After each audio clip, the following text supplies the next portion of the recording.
Kalau pengen istri seneng, ada 3 hal yang harus diperhatikan. Ya. Yang pertama, skincare. Ya. Ini harus diperhatikan, ini perawatan. Pengen bojone ayu kok ora dirawat. Ya. Motor we pengen apik ya kudu di rumah toh. Ya. Bismillah. Alhamdulillah wassalatu wassalamu ala Rasulillah. Assalamualaikum warahmatullahi wabarakatuh. Alhamdulillahi rabbil alamin wal aqibatu lil muttaqin wal udwana illa 'alal zalimin. Wassalatu wassalamu ala asyrafil anbiya'i wal mursalin nabiyyuna Muhammadin sallallahu alaihi wasallam wa ala alihi wa sahbihi ajma'in, wa ba'd. Rabbi shrah li sadri wa yassir li amri wahlul 'uqdatam min lisani yafqahu qawli. Puji syukur kehadirat Allah Subhanahu wa taala yang dengan izinnya pada kesempatan sore hari ini Allah masih mengkaruniakan kepada kita kesehatan, masih mengkaruniakan kepada kita kesempatan sehingganya kita bisa berkumpul di rumah Allah yang mulia ini, yang mudah-mudahan menjadi asbab kita mendapatkan kebaikan di dunia sekaligus menjadi asbab kita mendapatkan kebaikan di akhirat, sebagaimana yang kemudian kita selalu doakan kepada Allah Subhanahu wa taala, Rabbana atina fid dunya hasanah wa fil akhirati hasanah wa qina adzabannar. Salawat dan salam juga moga tetap tercurah kepada Nabi kita Muhammad sallallahu alaihi wasallam yang telah dipilih oleh Allah sebagai uswah hasanah, sehingga tak layak bagi setiap mukmin kecuali mengikuti apa yang telah beliau contohkan dan beliau sunnahkan. Jamaah yang dimuliakan oleh Allah Subhanahu wa taala, pada kesempatan sore hari ini kita akan membahas salah satu di antara bab penting di dalam Islam. Kenapa dibilang penting? Karena ini salah satu di antara rukun Islam yang 5. Sebagaimana sabda Nabi sallallahu alaihi wasallam, buniyal Islamu ala khamsin. Islam ini dibangun di atas 5 rukun, 5 pondasi, 5 perkara. Syahadatu an la ilaha illallah wa anna Muhammad Rasulullah, wa iqamis salah wa ita'iz zakah wa shaumi ramadhana wa hajjil baita man istata'a ilaihi sabila, yaitu syahadat an la ilaha illallah wa anna Muhammad Rasulullah, menegakkan salat, menunaikan zakat, melaksanakan puasa Ramadan, dan haji bagi yang mampu. Sehingga tidak layak seorang mukmin mengabaikan perkara ini. Karena hari ini kebanyakan yang menjadi asbab orang tidak bayar zakat itu 2. Yang pertama, enggak tahu ilmunya. Yang kedua, enggak mau ngeluarinnya. Jadi asbabnya 2. Kalau bukan karena nggak tahu ilmunya, yang kedua karena memang tidak mau mengeluarkannya. Dan dua-duanya nanti secara hukum berbeda. Kalau yang tidak tahu ilmunya bisa jadi tidak berdosa selama dia memang tidak punya akses untuk menuntut ilmunya. Tapi bagi yang tidak mau mengeluarkannya padahal dia tahu ilmunya, maka para ulama mengatakan hukumnya sebagaimana orang yang meninggalkan sholat. Bahkan Abu Bakar radhiyallahu anhu dulu pernah memerintahkan Usamah bin Zaid untuk memerangi mereka yang enggan membayar zakat, yang dahulu pada masa Rasulullah sallallahu alaihi wasallam mereka mengeluarkan zakatnya. Sebagaimana perkataan beliau yang masyhur, laukanu mana'uni iqalan kanu yu'addunaha inda Rasulillah sallallahu alaihi wasallam laqataltuhum. Seandainya mereka tidak mau mengeluarkan zakat meskipun nilainya hanya 1 iqal. Iqal itu artinya adalah tali yang digunakan untuk narik onta, tali kekang onta, itu namanya iqal. Meskipun nilainya remeh seperti harga 1 iqal tadi itu, kalau itu dulu mereka keluarkan pada masa Rasulullah, sekarang mereka nggak mau mengeluarkannya, laqataltuhum, maka sungguh aku akan perangi mereka. Yang itu kemudian diaminkan oleh sahabat yang lain, menunjukkan bahwa orang yang meninggalkan zakat secara hukum dihukumi sama dengan orang yang meninggalkan sholat, sehingga harus diperangi. Dan ini menjadi bagian dari yang penting untuk diperhatikan, ya. Di dalam Islam secara umum zakat itu ada dalam 2 kategori. Yang pertama kemudian yang kita kenal dengan istilah zakat fitrah atau zakatul fitri, yang memang dikeluarkan di akhir bulan Ramadan sebelum sholat Id, ya. Jadi zakatul fitri itu memang dikeluarkan di akhir bulan Ramadan sebelum sholat Id, dan itu nilainya tidak besar, cuman 1 sok dari bahan makanan pokok setempat setiap kepala yang menjadi tanggungan kita, ya. Yang mengeluarkannya adalah kepala keluarga atau yang menanggung, ya. Sedangkan zakat yang kedua adalah zakat mal, dan ini yang lebih penting sebenarnya, karena inilah yang sebenarnya akan membantu. Kalau zakat fitrah itu, Pak, zakat fitrah itu hanya dikeluarkan setiap akhir Ramadan saja, ya. Waktu paling sunnah itu adalah setelah sholat subuh sebelum berangkat sholat Id, itu waktu paling sunnah mengeluarkan zakat fitrah. Makanya sebenarnya kalau zakat fitrah tidak dipanitiain nggak ada masalah sebenarnya. Justru yang harusnya dipanitiain dan ada amilnya itu adalah zakat mal, karena zakat mal itu tidak hanya dikeluarkan di akhir bulan Ramadan, tergantung jatuh tempo zakatnya kapan. Entah dia zakat pertanian yang jatuh temponya ketika panen, atau kemudian zakat mal yang lain yang memiliki haul, sehingga kemudian dia jatuh temponya itu sesuai dengan jatuh tempo haul sejak dia memiliki nisab. Nah, nanti itu istilah-istilah yang perlu kita pahami, ya. Apa itu nisab, apa itu haul, apa itu tarif zakat dan lain sebagainya, yang masing-masing itu nanti akan menentukan apa yang kemudian harusnya kita pahami, yang nanti ikut menjadikan kita memahami kapan kita mengeluarkan zakat kita dan seberapa, ya.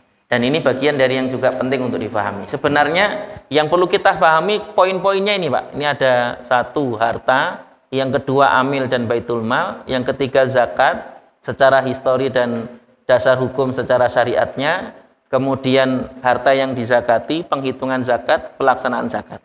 Kita langsung lompat ke yang poin keempat, karena waktunya sebentar. Ini pernah dibahas, Pak, 1 hari full tidak selesai, dari sejak pagi sampai malam nggak kelar. Pernah dibahas 3 hari juga nggak kelar. Ini apalagi cuman 1 jam, ya. Jadi nanti banyak lompat-lompatnya. Makanya cuma sekedar gambaran saja. Yang penting kita paham istilah-istilahnya, ya. Kita mulai dari yang pertama terkait dengan istilah-istilah di dalam zakat tadi, ya. Yang perlu difahami ada 3. Yang pertama adalah subjek zakat. Yang kedua adalah objek zakat. Dan yang ketiga adalah tarif zakat.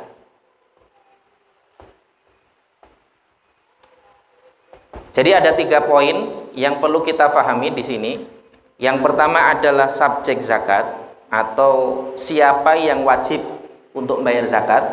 Yang kedua adalah objek zakat, yaitu siapa yang apa yang harus dikeluarkan zakatnya tadi itu, harta apa saja. Dan yang ketiga adalah tarif zakat.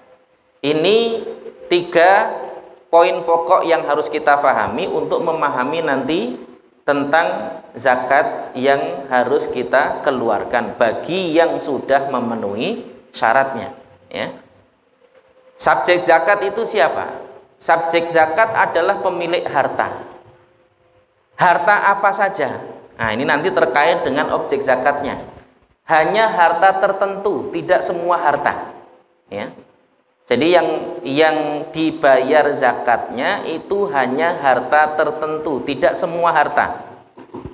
Kemudian tarifnya berapa yang dikeluarkan zakatnya? Kalau sudah memenuhi syaratnya tadi itu, tarif zakat itu hanya ada salah satu dari 3 pilihan. Lengkap kan?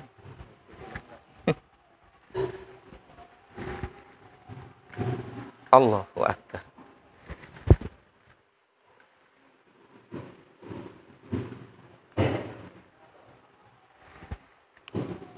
Tes.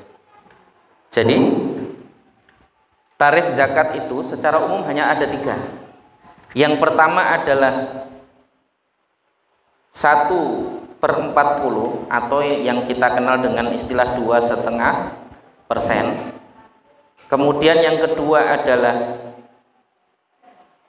5 atau 10%. Dan yang ketiga adalah 20%. Jadi tarif zakat ini hanya ada 3, nggak ada yang lain.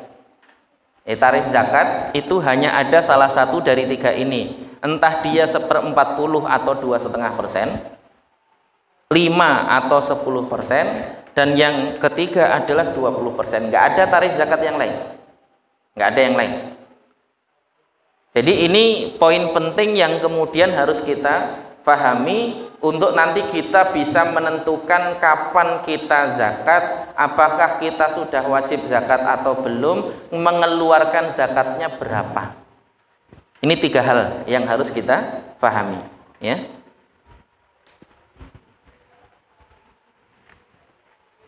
Kembali ke tentang harta yang dizakati.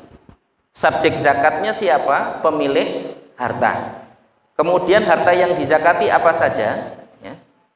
Nah, harta yang dizakati ini kategorinya, Pak.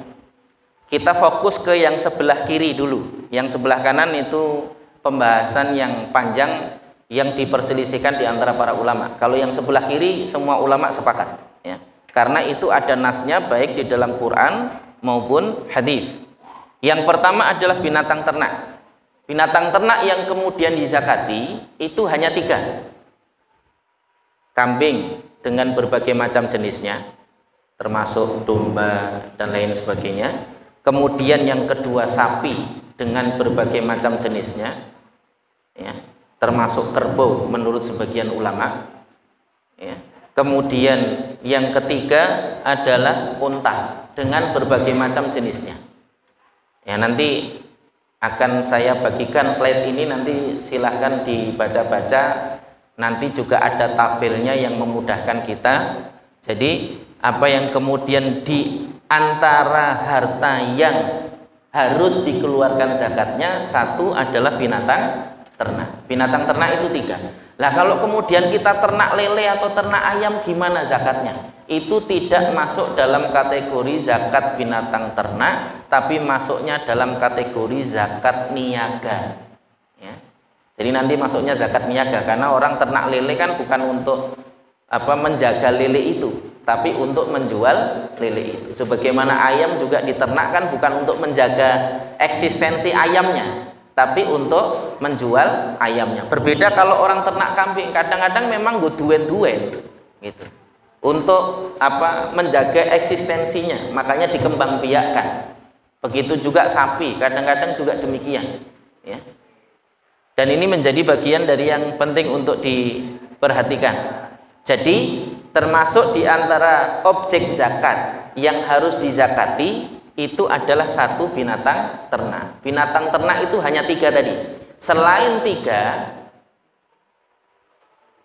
sebagian ulama ada yang menambahkan kuda yang diternak, tapi itu diperselisihkan oleh para ulama. Jumhur mengatakan tidak termasuk, sedangkan sebagian mazhab mengatakan termasuk. Tapi itu bukan perkara yang perlu kita bahas karena itu nanti pembahasannya lebih panjang lagi. Intinya binatang ternak yang wajib dizakati 3 tadi. Kambing, sapi, dan unta. 3 itu. Nanti untuk detailnya ada di tabel. Yang kedua adalah emas dan perak. Ya. Emas dan perak ini termasuk bagian dari yang penting. Dan segala yang dihukumi sebagaimana emas dan perak hari ini, termasuk surat berharga, baik itu obligasi, sukuk, saham, kemudian forex, bitcoin kalau halal, bitcoin kalau halal. Padahal itu nanti pembahasan yang panjang lagi tentang bitcoin, e-dinar, kemudian berbagai macam konsep uang elektronik atau kekayaan digital hari ini yang belum tentu diakui sebagai harta. Itu nanti pembahasan lagi yang panjang. Intinya adalah emas, perak, dan segala yang dihukumi sebagaimana emas dan perak itu dikeluarkan zakatnya, ya. Kalau zakat binatang ternak, maka yang dikeluarkan dalam bentuk binatang ternak. Kalau zakat emas dan perak, maka dia dikeluarkan dalam bentuk emas dan perak atau yang senilai dengan emas dan perak. Entah itu bentuknya uang atau yang semisalnya. Ya. Berapa zakat emas dan perak? Nah, ini pembahasan yang agak sedikit panjang, Pak. Sudah penghapus? Tisu nggak apa-apa. Ya, yang penting bisa dihapus. Emas dan perak itu ada 3 hal yang nanti untuk objek zakat, ada 3 hal yang perlu difahami juga istilahnya. Ada namanya haul, ada nisab,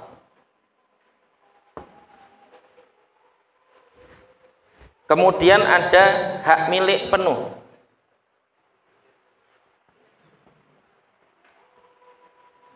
Ini diantara syarat pentingnya, walaupun sebenarnya syaratnya nanti banyak, ya. Di antara syarat penting objek zakat itu 3, ya. Haul itu artinya dimiliki selama 1 tahun hijriyah. Hitungannya tahun hijriyah. Jadi kalau kita mulai punya nisabnya itu adalah sejak bulan Muharram, berarti nanti mengeluarkan zakatnya bulan Muharram juga.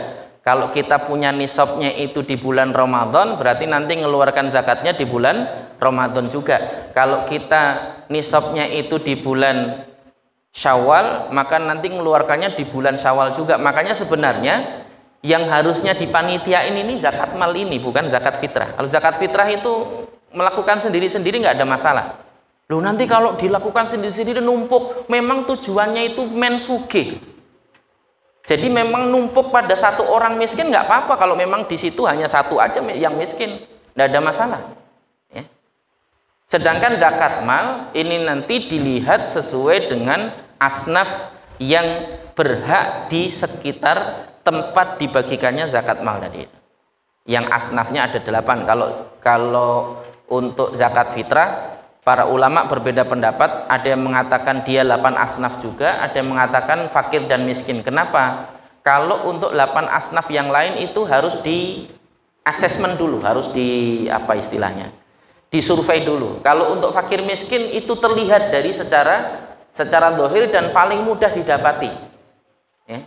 Makanya kemudian kalau untuk zakat fitrah itu yang paling banyak dijadikan sebagai objek pemberian zakat tadi, ya.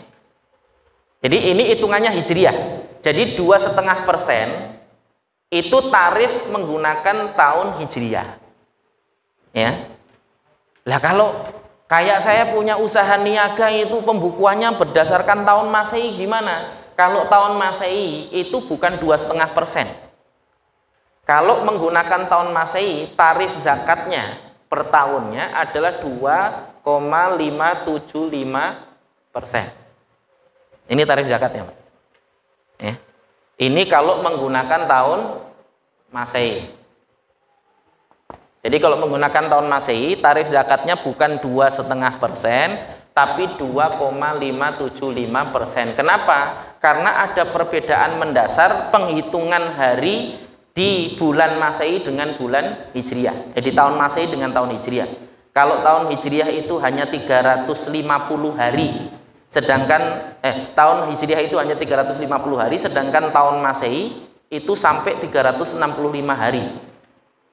Sederhananya setiap 30 tahun Masehi itu sama dengan 31 tahun Hijriah.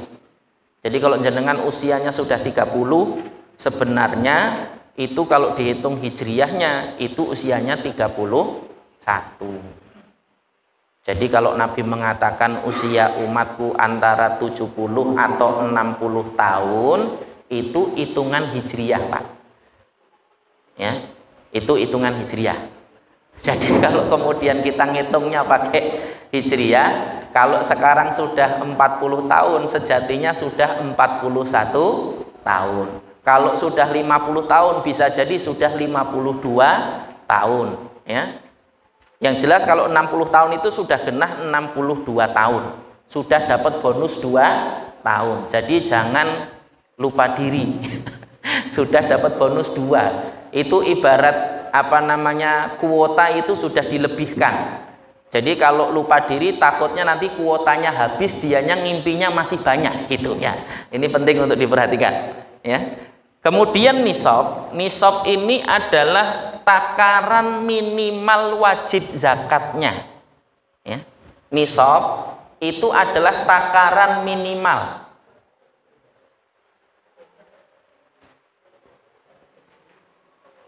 wajib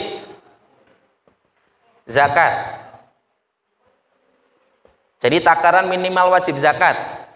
Jadi bukan dihitung kelipatan, bukan juga dihitung hanya yang nisab saja, sisanya nggak dihitung, bukan. Tapi itu batas minimal. Pokoknya semua yang lebih dari itu dihitung. Contoh, untuk emas, tadi kan kita bahas emas dan perak ya. Untuk emas itu nisabnya adalah 20 dinar. 20 dinar niku pinten? 1 dinar itu adalah 4/4 gram perak emas. Jadi kalau 20 dinar kali 20 berapa? 85 gram. Ya. Ini nilai dari 20 dinar. Sebenarnya kalau di dalam hadisnya disebutkan maduna khamsi awakin ya. Maduna khamsi awakin. Maduna khamsi awakin. Apa yang lebih dari 5 uqiyah. 1 uqiyah itu nilainya adalah 4 dinar. Jadi kalau 5 uqiyah berarti 4 kali 5, 20 dinar. Jadi 20 dinar itu dari kata di dalam hadis ini, Pak, 5 uqiyah. Ini namanya ini istilah-istilah ukuran dan takaran di dalam bahasa Arab ya. Jadi ini yang harus difahami supaya nanti kita nggak bingung dinilai nisabnya tadi. Jadi 5 uqiyah itu sama dengan 20 dinar. Sama dengan 85 gram emas. Ini kalau dikonversikan. Jadi kalau sekarang nilai emas adalah 900.000 misalnya per gramnya, berarti kalau 85 gram ya, kita misalnya langsung praktekkan hitungannya saja. Mana nih kalkulator, mana kalkulator? Nah, ya. Coba dihitungkan, Arkan. Jadi apa namanya? 85 gram kali 900.000 berapa? 70 sekian. 700.000 900.000. Berapa? 76.500.000. Berarti kalau kita punya duit 100 juta itu sudah wajib zakat. Wajib zakat, Mas. Ya. Ditokke. Kan duit simpanan 100 juta. Ya. Jadi dikeluarkan zakatnya, ya. Berapa zakatnya? 2,5% tadi kalau menggunakan tahun Hijriah. Tapi kalau menggunakan tahun Masehi 2,575%, ya. Ini nilai zakatnya. Jadi 76.500.000 itu kira-kira, tergantung nanti tepatnya, tinggal dilihat hari ini harga emas saat kita harusnya mengeluarkan zakat itu berapa. Kan kadang ada 900 sekian tuh. Lebihnya dihitung untuk mengukur nilai batas minimal nisabnya tadi, ya. Jadi kalau kurang dari 76 juta tadi itu enggak wajib zakat, tapi kalau lebih dari itu wajib zakat. Dikeluarkannya bukan 2,5% kali 76 juta, bukan. Tapi di 2,5% kali nilai harta kita yang lebih dari nisab itu berapa. Kalau punyanya 120 juta ya berarti 120 juta bagi 40 atau kali 2,5% tadi itu. Kalau nilai punya zakatnya 500 juta ya 500 juta dibagi 40 atau 2,5% kali 500 juta tadi, itulah nilai tarif zakat dari emas dan perak tadi itu. Nah, kalau untuk perak sebenarnya berbeda lagi. Jadi kata 5 ukiyah ini, Pak, 5 ukiyah itu sama dengan 20 dinar, ya, sama dengan 200 dirham. Dulu, Pak, kalau kita tuker 1 dinar itu dapatnya 10 dirham. Dulu kalau kita nuker. Walaupun pernah ada masa di mana 1 dinar nilainya 6 dirham, ada masa di mana 1 dinar nilainya 12 dirham, itu satu hal, ibarat kata kurs naik dan turun, ya. Tapi secara umum 1 dinar itu nilainya adalah 10 dirham. Itu dulu. Dulu kalau beli kambing itu ya 2 dirham, Pak. Dulu beli kambing itu antara 2 atau 3 dirham, nggak lebih. Dan sekarang kalau kita hitung-hitung nilai kambing kan juga segitu.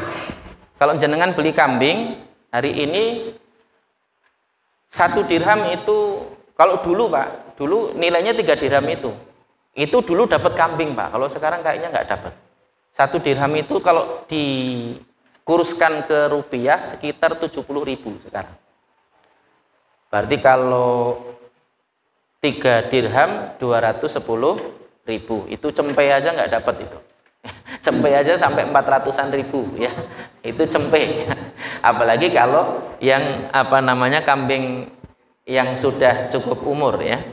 Itu kalau sekarang nilainya lebih dari 3 dirham, ya. Kalau dulu Abdurrahman bin Auf itu menjual kambing itu harganya 2 dirham.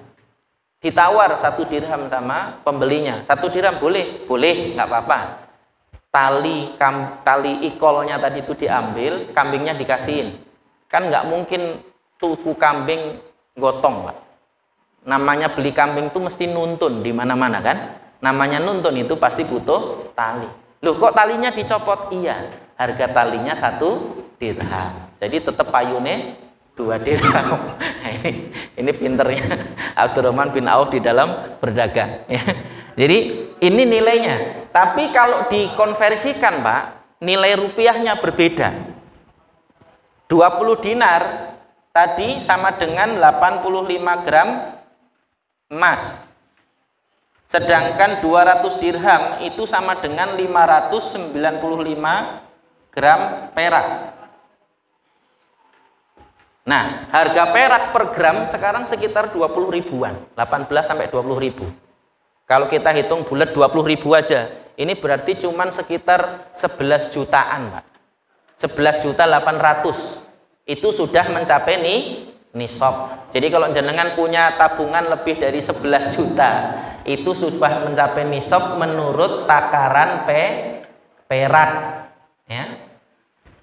Sedangkan kalau menurut takaran emas tadi sekitar 76 juta. Loh kalau gitu saya milih emas aja Ustaz. Maksudnya menora zakat kalau dihitung pakai perak ya. Kata Syekh Utsaimin, dua takaran nisab ini bukan untuk dipilih, tapi mana di antara keduanya yang tercapai terlebih dahulu, itulah yang digunakan untuk mengukur harta kita. Ya. Jadi ini bukan untuk dipilih, tapi mana yang tercapai terlebih dahulu, itulah yang digunakan untuk mengukur harta kita. Kan kadang ada orang yang dapat duitnya itu langsung banyak Pak, mak gedebuk gitu banyak. Ya. Misalnya dapat warisan, kan langsung banyak tuh. Atau dapat rezeki nomplok jalan tol misalnya, kan langsung dapat banyak. Loh, dulu nggak pernah kebayang cuman tanah sepetak dapat 1 M itu kan, nggak pernah kebayang, tapi karena proyek jalan tol dapat misalnya, nggak pernah kebayang. Itu kalau yang bagi yang mendapatkan hartanya langsung mak gedebuk tadi itu ya, langsung banyak tadi ya, pakainya nisab emas. Tapi kalau yang ngumpulin zakatnya setitik bokos setitik tadi ya, sedikit demi sedikit ya kan, 100 tabung, 1 juta tabung, 5 juta tabung, 3 juta tabung, pokoknya yang turah tabung ya kan. Nanti kalau sudah sampai 11 juta sekian tadi, 11.800.000, itu berarti sudah mencapai nisab. Jadi kalau kita punya simpanan di bank 20 juta misalnya, itu berarti sudah di atas nisab, wajib mengeluarkan zakatnya 2,5% atau 1/40 ya. Dan ini bagian dari yang penting untuk difahami. Ini terkait dengan nisab. Hak milik penuh itu maksudnya betul-betul harta kita. Makanya Bapak Ibu kalau punya duit sing genah, iki duit lanang apa duit wedok sing genah?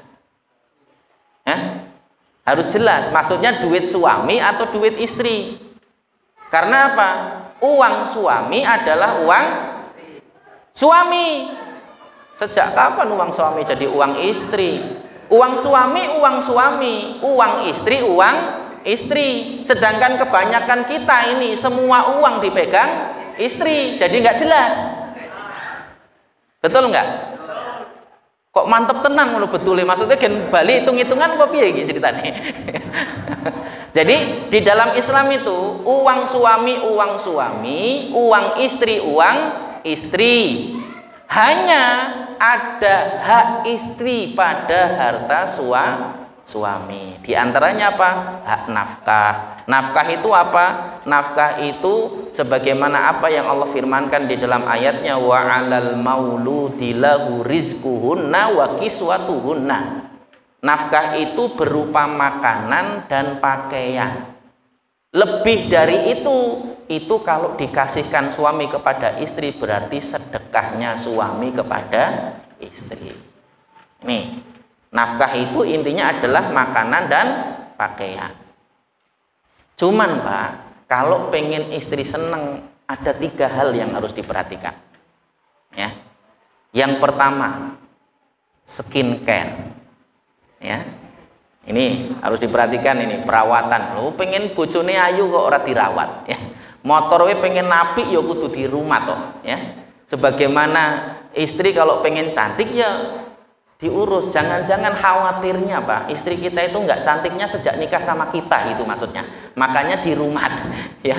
Ini hal yang penting untuk diperhatikan. Jadi kalau pengen istri seneng, perhatikan 3 hal. 1, skincare. Yang kedua Pak, suami care. Jadi suami harus care, jangan cuek, harus belajar memahami istri. Itu. Yang ketiga nih yang paling penting Pak. Apa itu Pak? Rekening care. Ya, jadi kalau pengen istri seneng Pak, siapin rekeningnya khusus untuk istri ya. Jangan diotak-atik itu. Jangan kemudian sudah kasih nanti dipinjam lagi, jangan. Yang kadang-kadang nih banyak polahnya laki-laki gitu ya kan. Ngasih mahar dulu waktu awal nikah, emas seberat 15 gram, berapi dijilih meneh. Bar kuwi ora bali-bali. Nah, ini masalahnya ya. Ini bagian dari yang juga penting untuk diperhatikan. Jadi emas dan perak itu termasuk yang dizakati tadi. Makanya harus jelas harta suami, harta istri Ketika apa?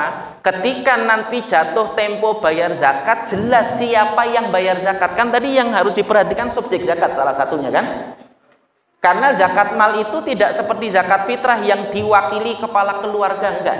Kalau zakat mal itu fardu ain, masing-masing seperti sholat. Sebagaimana sholat nggak bisa sholatnya istri diwakili suami, nggak bisa, Pak. Zakat mal juga begitu, nggak bisa diwakili suami.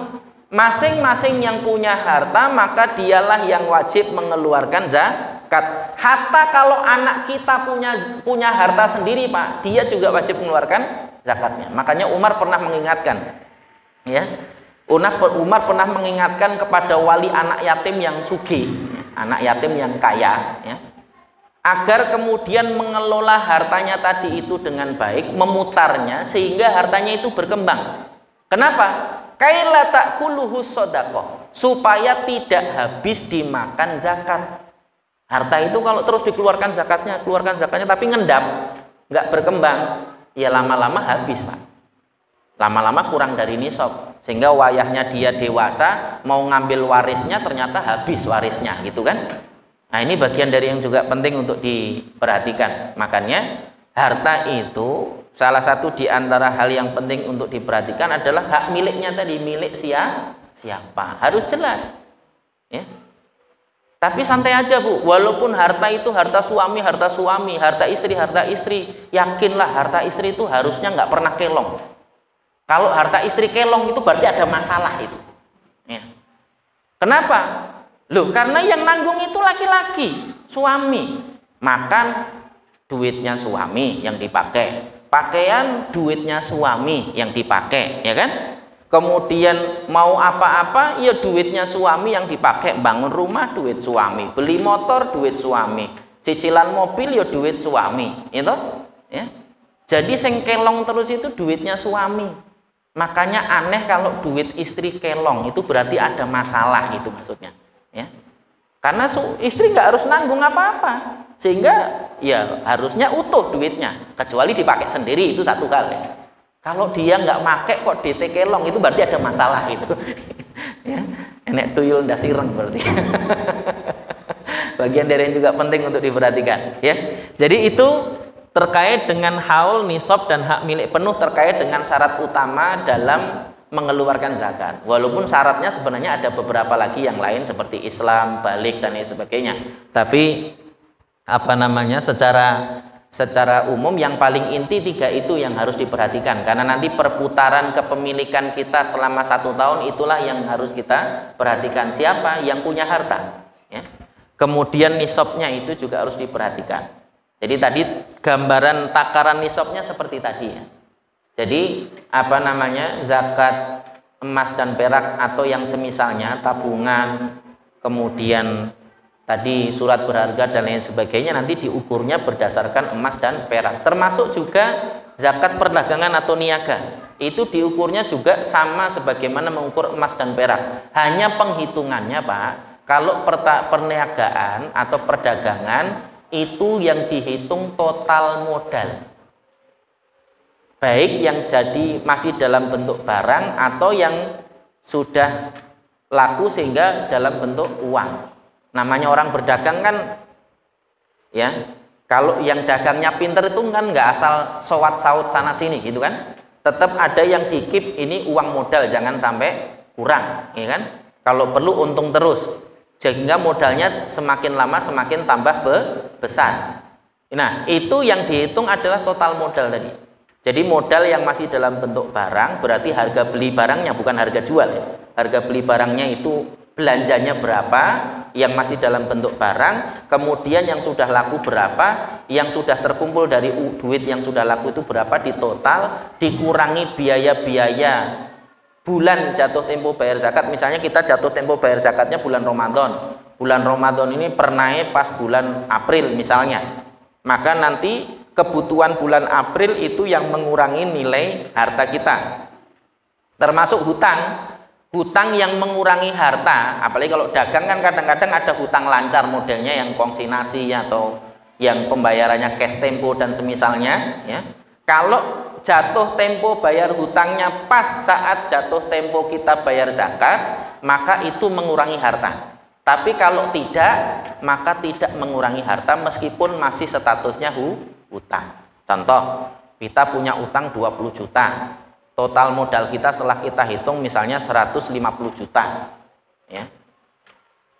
Tapi hutangnya 20 juta tadi itu belum jatuh tempo. Jatuh temponya nanti Agustus.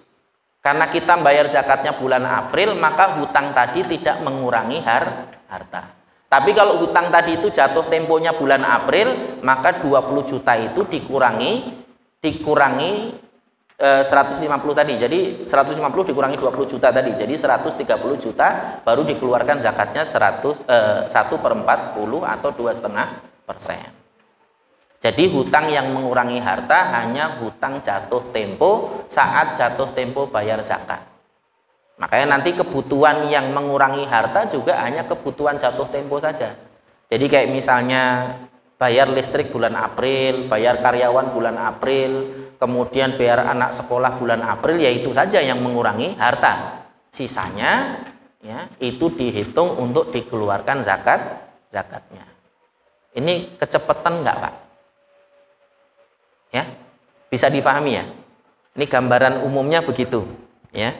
Kemudian yang belum dibahas buah-buahan dan biji-bijian atau hasil pertanian dan perkebunan. Hasil pertanian dan perkebunan yang dizakati hanya yang berupa bahan makanan pokok.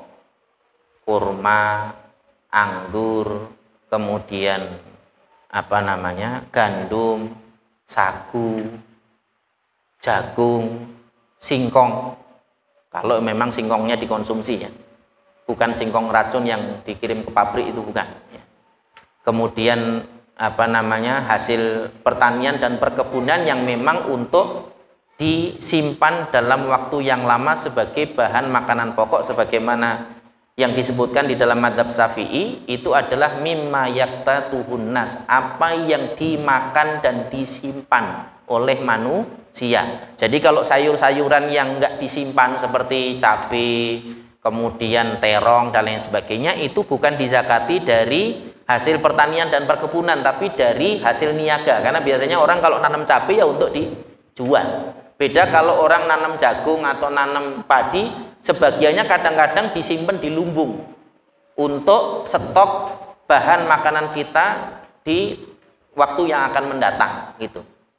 Sehingga itu yang kemudian dihitung sebagai zakat pertanian atau perkebunan. Nanti termasuk sawit, kemudian cengkeh, pala dan lain sebagainya, itu dihitungnya adalah dalam zakat niaga, bukan zakat pertanian.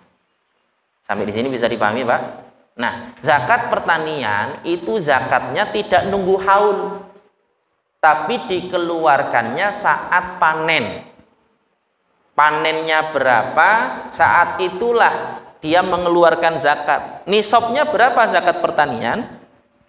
Sebagaimana hadis Nabi SAW, maduna khamsi ausukin.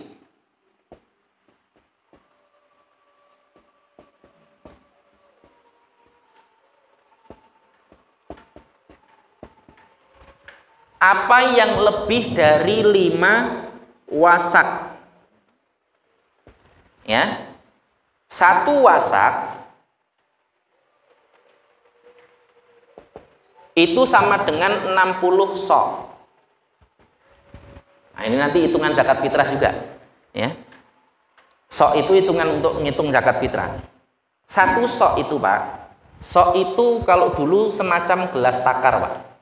Kalau istilah kita ada canting atau beruk dulu, kalau di tempat saya, di desa saya di Jawa sana, dulu istilahnya sak beruk. Sak beruk itu 1 carukan batok kelapa ukuran tertentu. Kadang ada yang beruknya besar, bukan beruk monyet ya. Kalau beruk Jawa Timur beda lagi nih. Kalau beruk Jawa Timur maknanya monyet.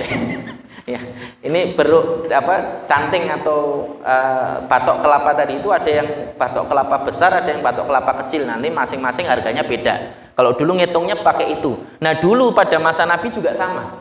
Dia semacam ember takar begitu, 1 sok itu, ya, itu dihitungnya gini, munjung, jadi bukan rata, ya. Jadi dihitungnya munjung begini, bukan rata.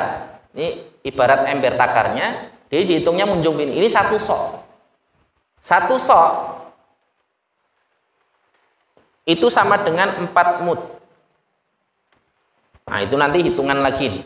Sok, mud itu istilah-istilah hitungan di dalam bahasa Arab yang itu menjadi salah satu di antara takaran syariat kita. Nanti fidyah itu 1 mud nilainya. Sedangkan zakat fitrah nilainya 1 sok. 1 sok itu segini. Kalau 1 mud berarti 1/4-nya ini. Yang kalau dikonversikan ke kilogram, itu para ulama berbeda pendapat antara 2,04 kilogram sampai 3,8 kilogram. Jadi hitungannya berbeda-beda. Ada yang mengatakan 2,04, ada yang mengatakan 2,1 sekian, ada yang mengatakan 2,5, ada yang mengatakan 2,3, ada yang mengatakan 2,75, ada yang mengatakan 3 kilo, bahkan ada yang mengatakan 3,8 kilo. Itu nilai 1 sok. Yang paling pas apa? Dikembalikan kepada nilai asalnya tadi, pakai gelas takar. Jadi nggak perlu ribut, yang penting takarannya sama ya segitulah. Kadang-kadang yang ditakar beda, beratnya beda. Kalau kita pakai takaran 1 sok ini adalah beras, dengan takaran 1 sok ini pakai kurma, beratnya beda, Pak. Karena beda masa jenis barang yang ditakar tadi itu, otomatis berat barangnya juga jadi berbeda. Kalau dulu belajar fisika sama matematika kan gitu, ya. Masa jenis itu menentukan nilai beratnya. Jadi volumenya sama, tapi kalau masa jenisnya berbeda, beratnya jadi berbeda, ya. Nah, terkait dengan zakat fitrah juga, mumpung lagi bahas ini juga, zakat fitrah itu nilainya 1 sok tadi. Jadi kalau hari ini ada yang mengeluarkan zakat fitrah 2,5 kilo, ya benar, Pak. Ada yang mengatakan 2,7, mengeluarkan 2,7 juga benar. Kalau ada yang mengeluarkan 3 kilo per kepala juga benar, nggak ada yang salah, ya. Hanya ini yang perlu dicatat, kalau mau mengeluarkan zakat fitrah pakai duit, ada 2 pendapat, ya. Pendapat yang pertama mengatakan tidak boleh, dan ini pendapat mayoritas ulama. Pendapat yang kedua boleh. Nah, yang pendapat boleh itu ada 2 pendapat juga. Yang pertama, uangnya ditimbang. Jadi berarti mengeluarkan zakat fitrah dalam bentuk uang seberat 2,5 kilogram, bukan uang seharga beras 2,5 kilogram. Ini penting untuk difahami. Ini pendapat yang pertama, bagi yang membolehkan mengeluarkan zakat fitrah pakai duit, ya. Pendapat yang kedua, pendapatnya mazhab Maliki yang mengatakan bahwa zakat fitrah itu adalah 3,8 kilo. Ini pendapat mazhab Maliki, ya. Mazhab Hanafi. Mazhab Hanafi membolehkan zakat pakai uang 3,8 kilogram, dan jadi catatan bukan beras. Kalau dalam mazhab Hanafi yang dizakati itu hanya kurma sama anggur. Jadi kalau mau ngitung duitnya, ngitung harga kurma 3,8 kilo atau harga anggur 3,8 kilogram. Atau pakai apa istilahnya gandum 3,8 kilogram, karena itu yang dihitung di dalam mazhab Maliki dan diakui untuk dizakati hanya itu, ya. Yang mengakui adanya zakat beras, zakat apa itu mazhab Syafi'i dan mazhab yang lain, ya. Sedangkan mazhab Hanafi enggak, yang dizakati itu hanya 4, jawabut, kemudian gandum, kemudian kurma dan anggur, itu aja yang dizakati, lainnya enggak. Dan yang membolehkan zakat pakai duit hanya mazhab Hanafi. Jadi kalau mau zakat pakai uang, kalau ngitung pakai mazhab Hanafi tadi, kalau dihitung pakai kurma itu 1 kepala sekitar 180.000. Jadi bukan 38.000, bukan 25.000, bukan 40.000, tapi 180.000 per kepala. Nah, sekarang pertanyaannya, Pak, pilih zakat pakai uang atau pakai bahan makanan pokok? zakat fitrahnya. Setelah tahu ini, ini kalau kita ini seringnya kalau untuk ngetokke pilih sing sithik ning anggar pengen etok pengennya sing oke. Ini wataknya manusia ya. Baik. Ini sudah waktunya. Oke, saya tambahkan sedikit terkait dengan rikas. Ini yang kadang-kadang sering kali banyak disalahpahami. Madu itu dihukumi sebagaimana zakat pertanian, tarifnya antara 5 atau 10%. Kalau airnya dari langit maka dia 10%, maksudnya air hujan, tada hujan.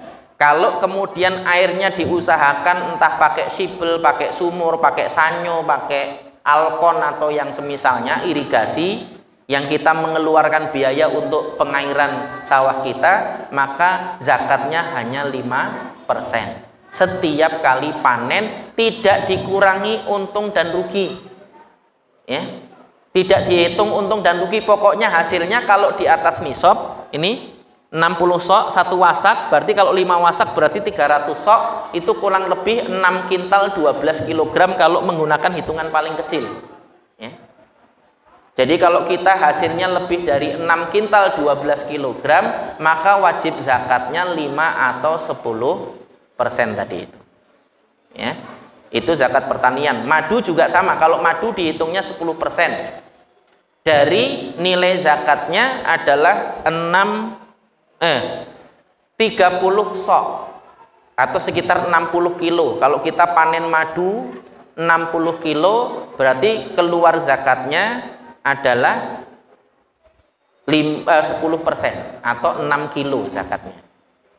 Ini bagi yang panen, bukan yang jualan madu. Kalau jualan madu berbeda ya. Kalau jualan madu nanti masuknya zakat niaga ya. Karena sudah masuk waktunya ya. Saya cukupkan dulu ya. Nanti untuk yang lain mungkin bisa di lain kesempatan. Ini gambaran sederhana tentang hal-hal yang harus kita perhatikan terkait dengan zakat yang harusnya kita keluarkan dari harta milik kita. Demikian barangkali karena keterbatasan waktu saya cukupkan dulu. Mohon maaf atas salah kata, salah ucap, salah tingkah. Wabillahi taufiq wal hidayah. Wassallallahu ala nabiyina Muhammadin wa ala alihi wasallam. Subhanakallahumma bihamdika asyhadu an la ilaha illa anta astaghfiruka wa atubu ilaik. Assalamualaikum warahmatullahi wabarakatuh. Monggo.